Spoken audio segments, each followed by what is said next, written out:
Bonjour les amis, j'espère que vous allez bien, que vous êtes en forme, que vous avez la pêche. Donc, on va parler des retraites aujourd'hui et beaucoup de personnes se sont prononcées sur les retraites. On dit que Macron, donc, on a accusé Macron de faire une énorme connerie, que la France avait les moyens d'assurer des retraites, plein de conneries, d'accord?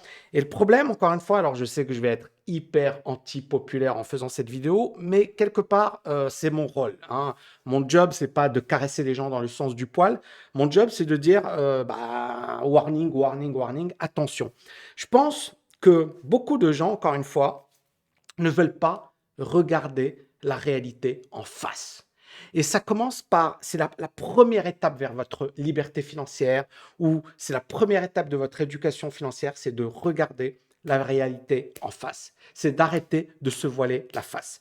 Donc là, vous avez pas mal un collectif de chercheurs qui nous explique qu'il y a un rejet massif dans toutes les catégories d'actifs qui nourrit la mobilisation. Et effectivement, tout le monde est contre cette réforme, tout le monde est contre Macron, tout le monde. Mais vraiment, c'est rare de voir des gens qui sont favorables ou qui osent le dire. Moi, je ne vais pas dire que je suis favorable ou défavorable. Moi, ça fait des années que je considère que la retraite, c'est un truc du passé. Qu'aujourd'hui, il faut effectivement envisager l'avenir autrement. Qu'il faut comprendre que ce système, il est complètement dépassé et qu'il n'est pas adapté au monde moderne. Alors, bien évidemment, il y a deux systèmes hein, de retraite dans le monde ou deux grands systèmes.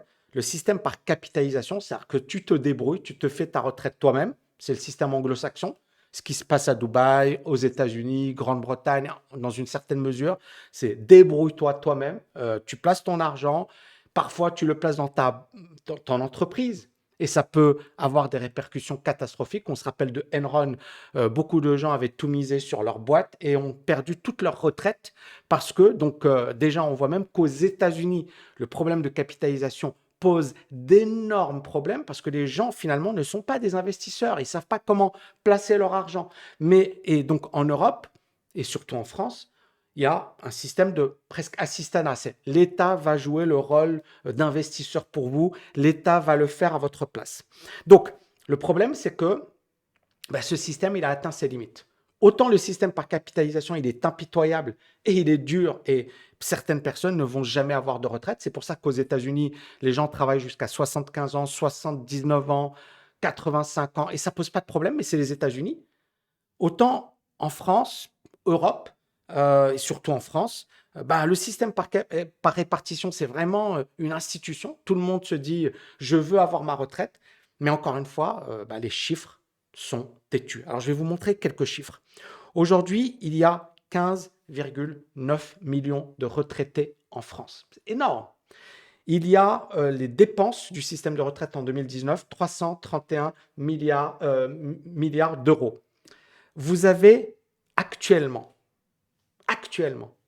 1,7 cotisants par retraité.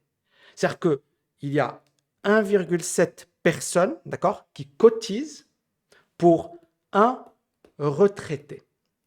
Donc 1,7 personnes qui travaillent va cotiser. Alors déjà, j'ai vu plein de conneries sur Internet. Genre oui, mais on peut se permettre de continuer. Non mais soyons un peu réalistes. Il y a 1,7 personnes qui travaillent pour une personne à la retraite. Et ce sont ces 1,7 personnes ou 1,7 personnes qui travaillent qui financent le 1 retraité. Mais ces 1,7 personnes, ils ont des enfants. Ils ont peut-être des choses qu'ils ont envie de faire. Ils ont peut-être envie de réaliser. Ils sont peut-être au chômage. Il y a plein de choses qui font que, même au chômage, bien sûr, il y a une cotisation.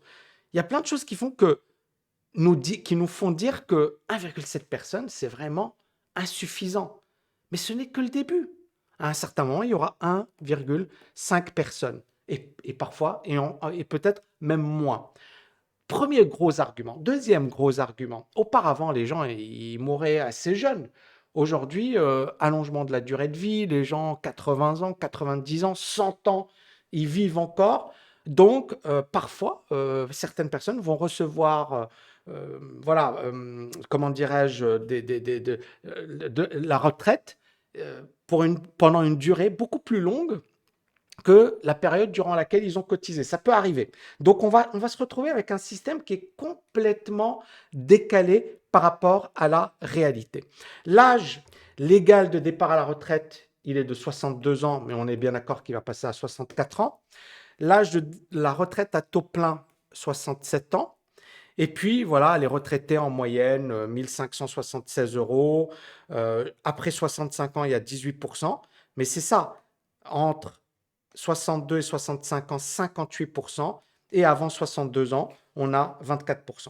Donc, on est dans un système où, encore une fois, dans le passé, c'était totalement possible de gérer ça. Pourquoi? Parce qu'il y avait beaucoup plus de jeunes, beaucoup de plus d'actifs que de retraités. Donc, c'était un système qui était sain, qui était tenable, qui n'avait aucun problème. Aujourd'hui, bah, clairement, la situation et la donne a complètement changé.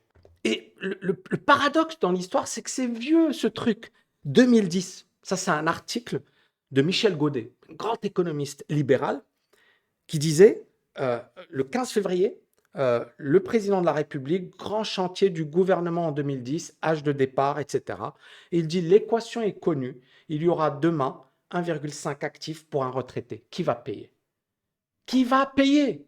Et en fait, encore une fois, les choses sont évidentes. Les choses sont évidentes parce que, encore une fois, on a de moins en moins. Et en plus, on va se retrouver à un moment où il y aura plus de personnes âgées de plus de 65 ans que de jeunes de moins de 15 ans. Donc, on va se retrouver dans une situation où il n'y aura plus assez de jeunes, il y aura de plus en plus de vieux ou de personnes âgées, pour ne froisser personne. Et donc, ce sera impossible d'assurer les retraites. Mais encore une fois, personne, aucun homme politique n'osera le dire. Aucun homme politique n'osera dire ce que je suis en train de dire. C'est pour ça que je ne fais pas de la politique. Jamais de ma vie, voilà, heureusement. Mais parce qu'un homme politique qui dit ce que je suis en train de dire, il se fait flinguer. Le peuple va le tuer sur le plan médiatique. Il va se faire. Personne n'a le courage de dire. J'ai l'impression qu'il y a un gros souci. Et que la chose la plus simple à dire aujourd'hui, c'est juste de critiquer, de dire oui, mais l'État a plein d'argent, etc. Et on va revenir dessus. L'autre point très important, moi je sais pas, j'ai été fonctionnaire, hein, je suis ancien prof agrégé d'économie et j'étais fonctionnaire. Et il y avait un truc qui m'avait choqué. J'avais parlé avec plusieurs collègues femmes. Et à chaque fois, elles me disaient, ouais, il y avait une première collègue qui m'avait dit, ouais, je suis en train de euh, faire en sorte d'avoir un troisième enfant pour pouvoir avoir ma retraite à 50 ans. Et moi, j'ai regardé, je lui dis, ah bon, parce qu'il y a un système spécial pour les personnes qui ont trois enfants. Ah oui, c'est possible. Si tu es une femme et que tu as trois enfants, tu peux avoir ta retraite à 50 ans. Et, ce n'était pas la seule. Et des techniques comme ça, genre tu as trois enfants pour prendre ta retraite à 50 ans, vous en trouvez plein dans le service public, etc. Il y a plein, plein, plein de petits trucs, de petites astuces, de petits hacks. Alors ça a disparu, mais pendant des années et des années et des années, il y a des personnes qui ont utilisé ce système. Donc, on a eu un système où il y a eu des abus. C'est-à-dire, certaines personnes avaient des retraites très avantageuses et pour d'autres, ils étaient obligés de subir le système et de travailler jusqu'au bout. Et on avait pas mal de fonctionnaires qui pouvaient prendre une retraite à 50 ans, des pensions qui pouvaient représenter 75% de leur salaire. On a plein de régimes spéciaux, les cheminots, la RATP. Mais c'est incroyable, hein. Mais alors, encore une fois, ces gens-là sont super. Je n'ai rien contre ces gens-là, au contraire, hein, j'avais un ami d'ailleurs, il était chauffeur à la RATP et il me parlait également voilà, d'un régime spécial, etc. Et quand il y avait ces grèves, il dit non, mais on va manifester parce que c'est injuste, parce que c'est inacceptable, etc.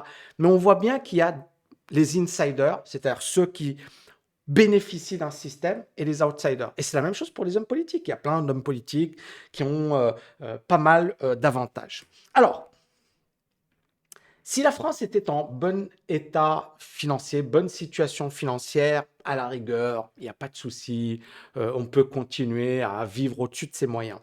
Le problème, c'est que la France n'a pas arrêté de perdre en compétitivité durant les dernières années. Et donc, Un pays compétitif, c'est un pays qui innove, qui investit dans la recherche, qui exporte plus qu'il n'importe. Voilà, et donc c'est un pays productif, c'est un pays qui a de bonnes infrastructures, c'est un pays où il y a de plus en plus d'entrepreneurs, c'est un pays qui n'est pas très endetté, c'est un pays où les impôts ne sont pas très importants. Bon, on sait très bien que la France est l'un des pays où les prélèvements obligatoires sont très très importants, et justement, regardez la part de la France dans les exportations de la zone euro. Début 2000, elle représentait presque 18%.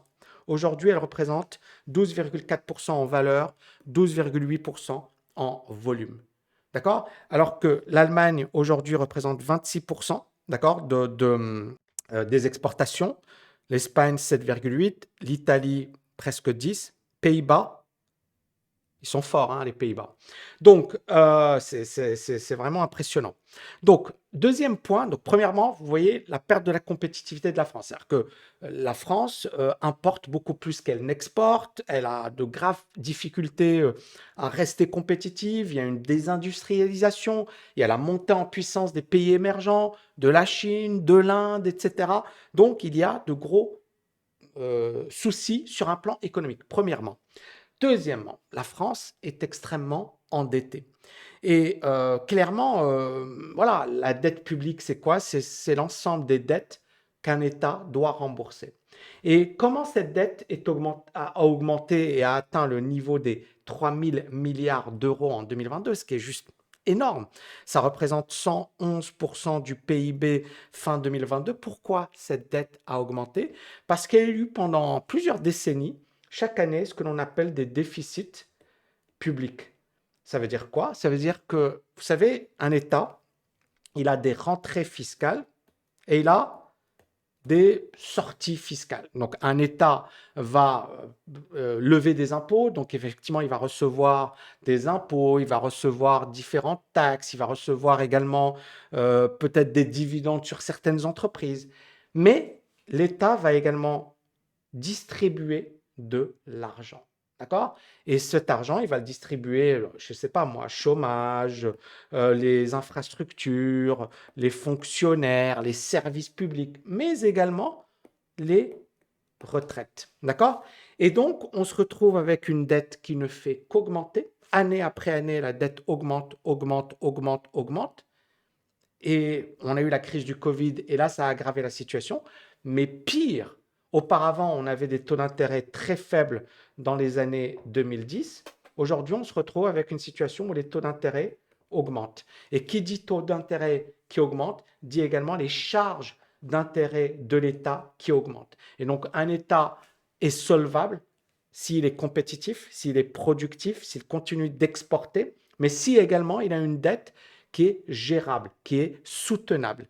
Et aujourd'hui, bah, l'État français est de plus en plus, de plus en, plus en proie à des difficultés. Alors attention, je ne dis pas que la France est finie, que non, je ne fais pas partie des gens déclinistes, etc.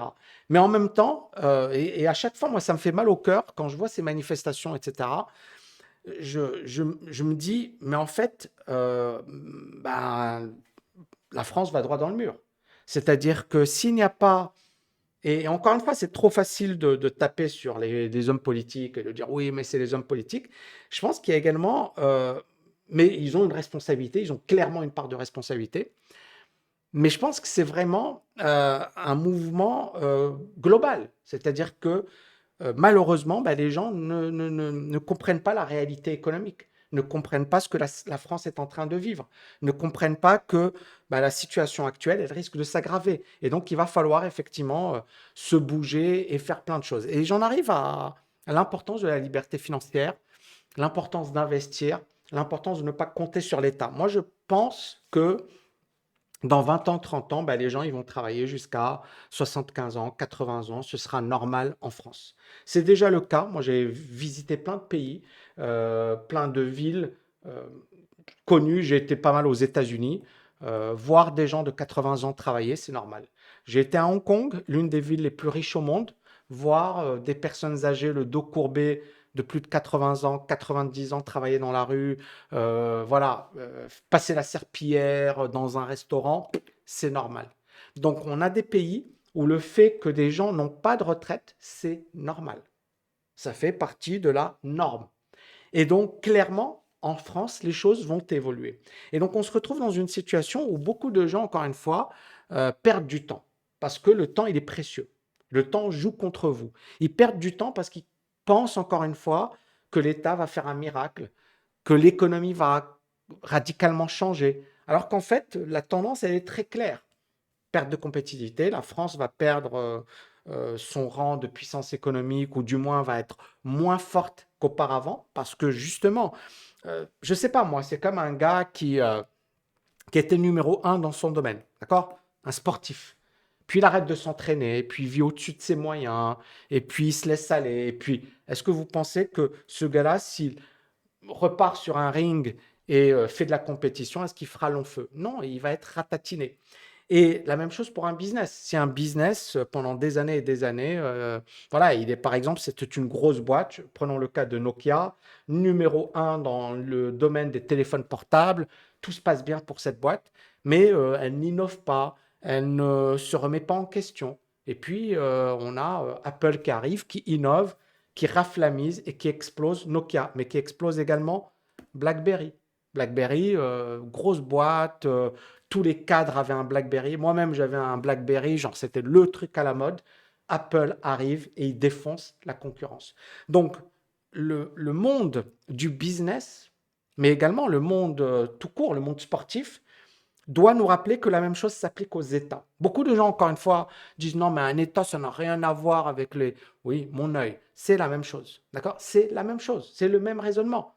Et donc, à partir de là, en fait, il faut vraiment comprendre que pour que la France reste au top niveau, bah, elle doit se réformer en profondeur, le mindset doit changer, il faut mettre plus d'argent dans l'innovation, il faut diminuer les impôts, il faut augmenter l'attractivité, etc., etc., etc., etc. Le problème, c'est qu'il y a énormément de lourdeur, énormément de gens qui sont contre ça, parce que justement, on est dans le discours facile, on est dans le discours qui consiste à brosser dans le sens du poil certaines catégories de la population en leur disant voilà, bah, c'est très simple, il suffit de faire ceci, d'imposer, ou il suffit voilà, de prendre aux riches, et puis tout sera réglé, ce qui est une énorme connerie parce que tu prends aux riches et tu distribues, c'est bon, personne ne voudra travailler et un pays peut s'effondrer. Donc, vraiment, c'est triste ce que je dis, mais on va y arriver. Moi, je pense qu'on va y arriver, qu'il va y avoir une chasse aux sorcières, que les choses vont s'aggraver. On va y arriver, mais ce n'est certainement pas la solution. Sur un plan politique, clairement, ça va faire plaisir à l'électorat, mais sur un plan purement pratique, purement, euh, comment dirais-je, efficacité, euh, c'est certainement pas ce qu'il va falloir mettre en place. Voilà les amis, j'espère que vous avez kiffé cette vidéo. Je vous dis à bientôt. Ciao, ciao, ciao!